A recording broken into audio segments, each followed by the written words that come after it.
안녕하세요, 여러분들의 패싱 코드 서호성 강사입니다. 자, 이번 시간에 우리가 경제문제 합리적 해결에 대해서 보겠고요. 여기도 이제 세 가지 정도 하이라이트를 좀 보시면 될 것 같아요. 나머지도 다 읽어보시고 중요한 내용이지만, 첫 번째가 이제 우리가 선택에 있어서 비용의 개념을 정확하게 보는 것, 두 번째가 생산 가능 곡선을 보는 것, 세 번째가 비교 우위와 절대 우위를 보는 것, 요 세 가지를 좀 초점을 맞춰서 공부를 하시고요. 다른 거 공부하지 말라는 거 아닙니다. 그거 또 공부하시되 요걸 좀 잘 아셔야 되겠다라는 거죠. 먼저 비용과 편익에 대해서 보죠. 우리가 자원은 희소성이 발생을 하고 그 희소성 때문에 경제 문제를 겪게 되고, 그 경제 문제를 해결하기 위해서는 우리는 선택을 해야 된다. 그래서 합리적 선택의 기준에서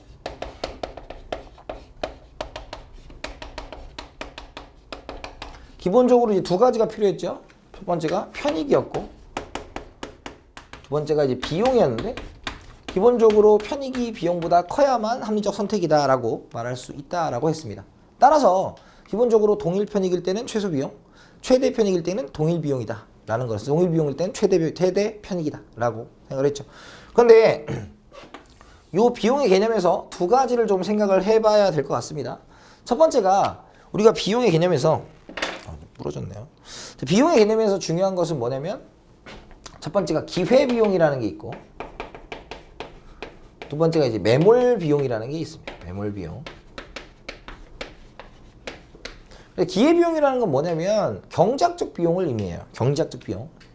따라서 이것은 두 가지로 이루어집니다. 명시적 비용이라는 것과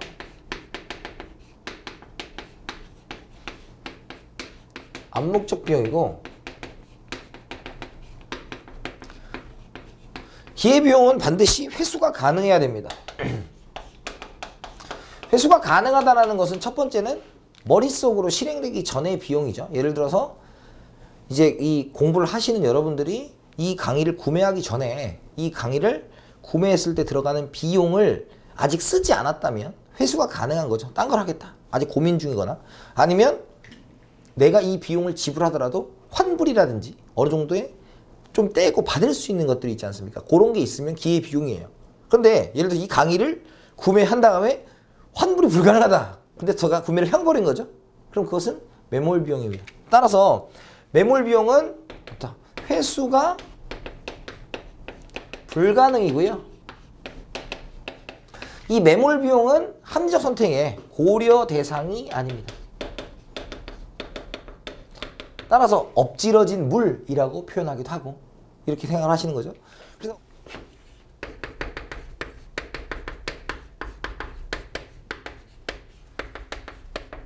자, 생산 가능 곡선은 기본적으로 정의부터 좀 볼게요. 주어진 자원을 최대한 활용하여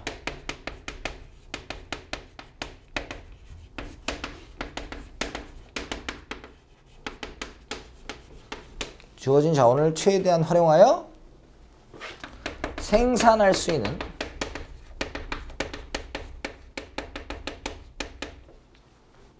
최대한입니다. 최대한 생산할 수 있는 조합을 연결한 선이 이제 생산 가능 곡선이에요.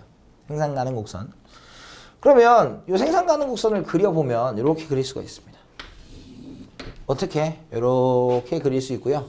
이걸 유식한 말로 한계 전환율이라고 하는데, 거기까지는 여러분들이 보실 필요는 없고요. 기본적으로 이제 다른 품목을 생산하면 생산할수록 생산을 포기하는 게 더 많아진다는 뜻이에요. 그래서 우리가 생산 가능 곡선에서 중요한 것은, 이것이 지금 등장하는 이유는 무엇과 우리가 선택에 있어서 포기하는 것이 발생하는 기회비용의 개념이 나타나는 거죠. 기회비용은 우리가 명시적 비용과 암묵적 비용의 합이라고 얘기했지만, 거기서 여러분들 당연히 알고 있어서 얘기 안 하는 것이 뭐냐면, 포기한 가치 중에서 가장 큰 것도 기회비용인 거죠. 예를 들어서 내가 1시간 일해서 5,000원, 7,000원, 만원 벌 수 있으면, 내가 5,000원을 선택했으면 만원이 기회비용이고, 7,000원을 선택했으면 만원이 기회비용이고, 만원을 선택했으면 7,000원이 기회비용이죠. 그래서 편익이 기회비용보다 크면 됩니다? 안 됩니까?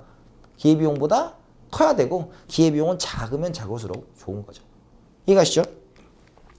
그러면 우리가 여기서 이제 기회비용으로 이 기회비용의 개념을 생각해 봐야 된다라는 거예요. 기회비용의 개념을.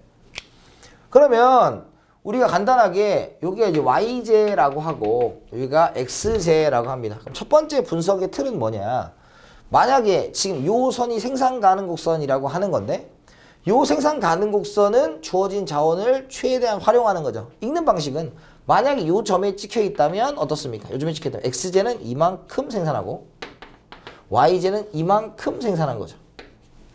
이해가시죠? 그런데 만약에 처음에 시작점이 이 점이었다면 지금 x제의 생산을 이만큼 늘렸더니 처음에는 y제가 이만큼이었지 않습니까? 근데 요만큼을 어떻게 한 겁니까? 포기하게 된 거죠. 이해갑니까? 그래서 x제 생산의 기회비용은 포기한 y제다라는 거죠.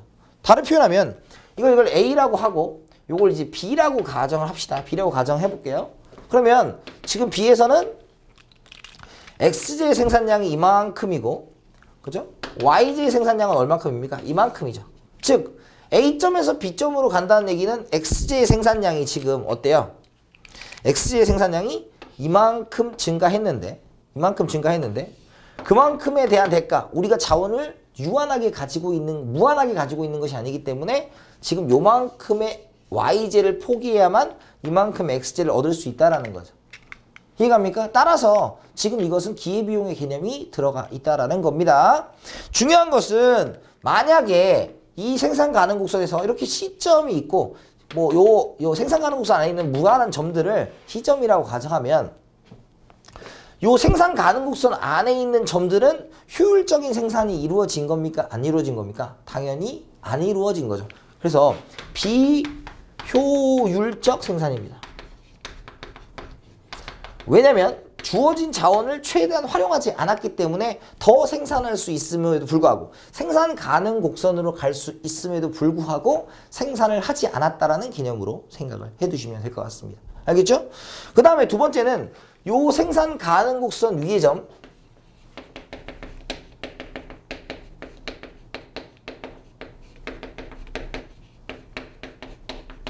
어떻습니까? 주어진 자원을 최대한 활용해서 조합할 수 있는 점들을 모두 연결했으니까 우리가 효율적인 생산이라고 할 수 있는 거죠.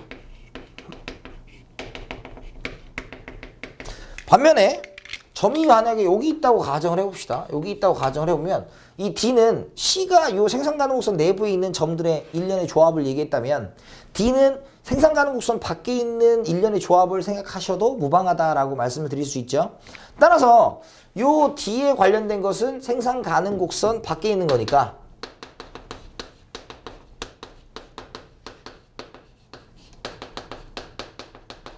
주어진 자원을 최대한 활용하더라도 생산이 가능한 겁니까? 불가능한 겁니까? 불가능한 것이겠죠.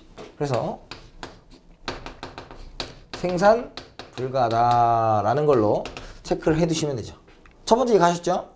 그래서 안에 있으면 비효율, 생산 가능 곡선 위에 있으면 효율적, 밖에 있으면 불가능이다 라는 거죠. 두 번째, 만약에 A점에서 B점으로 옮겨갔다고 가정을 해봅시다. 그러면 지금 A점에서의 B점으로 옮겨갔다는 얘기는 Y제의 생산은 줄이고 X제의 생산은 늘린 거죠. 이유는 뭘까요? 그만큼 X제가 돈이 된다라는 얘기겠죠.